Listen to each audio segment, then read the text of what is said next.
Marami na mga pumupunta sa Divisoria sa Maynila para mamili ng mga gamit pang eskwela para sa nalalapit na pasukan. May news to go si Mav Gonzalez. 2 linggo bago ang pasukan, maaga pa lang bukas na ang mga tindahan ng school supplies sa Divisoria.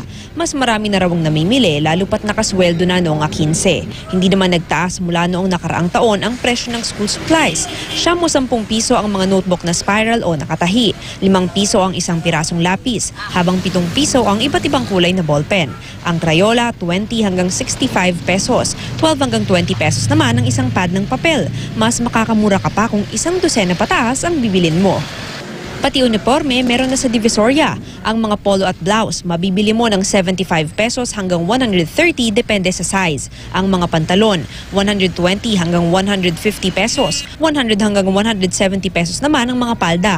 Pati bags, murang-mura na. May iba't ibang disenyo pa ng mga cartoon characters at superheroes.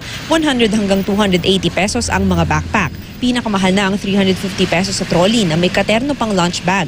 Ang mga backpack na pang teenager naman, matatawaran hanggang 250 pesos.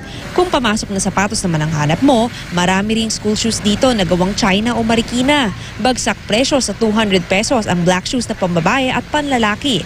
Hindi naman daw magtataas ang presyo ng school supplies habang papalapit ang Hunyo. Pero payo pa rin ng mga nagtitinda na bumili na hanggat maaga. Mav Gonzalez, GMA News.